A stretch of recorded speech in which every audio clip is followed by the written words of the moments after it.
Hey everyone, welcome back to August Wisdom. This is episode 4 of my 31 episodes in 31 days of August Wisdom, where I give just a little bit of insight or a little tidbit that I've picked up over the years that I think can really make a difference to how you understand the world, how you understand yourself, and improve the quality of your life. So today we're going to be talking about this wonderful quote that I read a few years ago first by Paulo Coelho. And basically it's about how people tend to be very certain about how other people should live their life, but they don't have the same amount of certainty when it comes to their own life.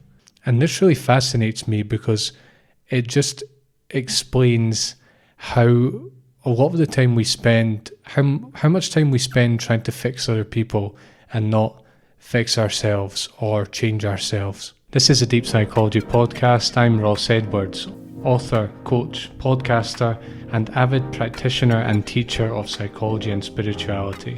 In listening to this podcast, you're part of the worldwide deep psychology community of tens of thousands of people undertaking profound personal transformation. You can find me on Spotify and Apple, where I release new episodes every Thursday.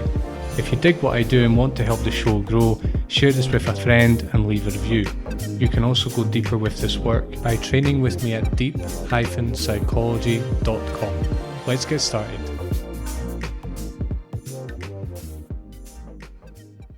So I just want to remind you that until the end of August, I've got 25% off my coaching, my 10-week coaching package, and an extra 10% off if you have never trained with me before.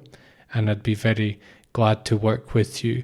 You can contact me through the website deep-psychology.com. Great. So let's read this quote from Paulo Coelho. Paulo Coelho says, quote, "Everyone seems to have a clear idea of how other people should lead their lives, but none about his or her own," end quote. This is from The Alchemist, which is his most famous book, and it's a great read. I'd really recommend you read it. It's about purpose, how to find your purpose, and the process of making your purpose a reality, like turning it into a career or, bringing it into the world, all the obstacles you have to go through. It's quite poetic, but I think he covers a lot of the most important points, and it's very inspiring, a really great read. And this is where I read that quote. And I ask you to look at your family, your friends, colleagues even, and just to see this happening. We're always talking about other people. We're always talking about what other people should do. We always seem to have everything figured out for them. If they're having, say, trouble in their career, it seems obvious to us, they should just do this. They should just go and study another degree, or they should go and change jobs, or they should go into that industry, or they should, they should become a civil servant, or they should do this, or they should do that. How often does this happen in your life to you? How often do you see it in other people? And how often do you do it? I just think it's very interesting that we seem to we have other people's lives figured out. It seems so easy and so obvious. But when we look at our own lives, isn't it true that things can seem quite uncertain and chaotic? And even when they don't seem like that, there's just, there's things going on. There's troubles, there's difficulties, there's responsibilities, there's obligations, and things don't seem that clear. What I think we do with other people is, the reason that we make them our project is because it's a lot easier to just offer solutions to someone else about their own life. Here's the 5 steps you should take to improve your life. Easy peasy. And not to really think about the fact that, if life isn't that easy for me, maybe it's not so easy for that other person, and it's not so easy for them to change. And beyond that, what solutions am I offering? This supposed clarity I have about other people's lives, is that actually grounded in reality, is that heavily biased? Is it neutral? Am I taking into account the other person's desires and needs and life history and skills and so on? Am I fooling myself? Am I just creating this project in the other person to sort of make myself feel better because I didn't, all the things I'm trying to get them to do, I haven't actually achieved them myself. This is very common. I'm not just making this up. This is very common. I've not achieved them myself, or I didn't do that myself, and I wish I had done. And so, well, I look now and I say, well, that's what everyone else needs to do. I've experienced this a lot in the last sort of 10 years of my life. I'm 30 now. And in my 20s, I experienced it a lot because when I graduated from university, I had a very good profession lined up. And it was the profession that my family that wanted me to do. And it on paper, it made a lot of sense to me. But what happened was I came to realize that wasn't what I wanted to do with my life, even regardless of the financial implications of that. I didn't want to do that. I didn't know what I was going to do instead. I had no idea I'd eventually be doing this. But something inside me said, you can't do this anymore. And then what I realized at that time, and I'm not sure I realised it consciously, but I was aware of it to some degree, and it looks very obvious to me now, is all of a sudden, everyone seemed very clear about what I had to do with my life. Oh well, Ross, you shouldn't give up this profession because X, Y, and Z. Oh well, you should go and do another degree. Oh well, you should go and do a doctorate. Oh well, you should go and do this other career because that's very lucrative. Everyone was very clear about my life at that point, because I wasn't very clear. And so they kind of felt, well, he's not clear, so I need to tell him what to do because I know better than him, right? And it's tricky when it's people that love you, it's people that care about you, and they really think that their plan for your life is what is what you should be doing.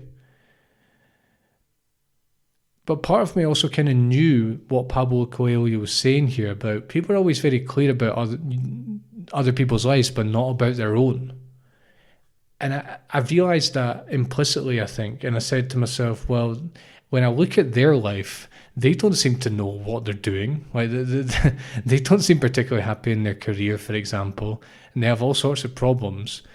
And they're quite happy to tell me what I should do. But I don't really see them taking charge of their own life, right? So it's something to be very aware of if you're in a transition phase. People are quite happy to come in and play the psychologist or the coach or the life planner.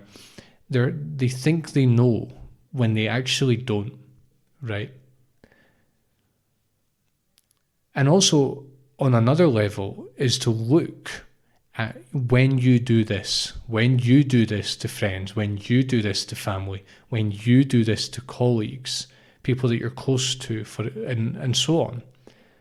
And to ask yourself, to develop that self-awareness and realize, first of all, am I BSing myself? And am I BSing the other person? You probably find that you are, if you're very honest with yourself. And then you have to ask, well, am I actually creating harm here? In telling this person what to do, perhaps the other person doesn't feel seen. Perhaps they feel misunderstood. Perhaps I'm trying to force them into something that isn't actually right for them. But it's just because I cannot handle, I don't know what to say. I can't handle the tension. I don't like seeing how their life is. And so I need to tell them, right? Or I need to say something. And I find that a lot of the time people do this, they are BSing. It's not just that their solutions are terrible, which often they are, quite frankly. And honestly, a lot of the time I find that the more certain people are about other people's lives, the worse their solutions are, because the more biased they are towards them without taking into account the other person. it's not just that their solutions are bad, it's also just that they seem to have very little empathy or sympathy for the other person, and they really cannot see beyond their own perspective. They're basically just offering the solutions that they're offering the best solution that they have, based on their own life and their own desires and their own insecurities and so on, right? Now, we can take this to one extreme and we could say, well, maybe we should never offer advice to people, and we should never, other people can never do anything wrong. Right, I'm not saying that. What I'm saying is, one, is the advice solicited? Two, you have to be very self-honest and look at the advice you're giving and why you're giving it and what your intentions are and whether that is really what the person needs. And also, thirdly, is to say, well, I'm offering this person advice, but where are my blind spots? What are the things that I'm not taking care of in my own life that maybe I would be I'd be well advised to look at those things before thinking that I know everything about somebody else. So, just to end, I'm going to repeat that quote because I just think it's lovely, and I remind people of it when people get involved in their lives, and I remind myself all the time that I don't really know, and I try to avoid giving people specific advice.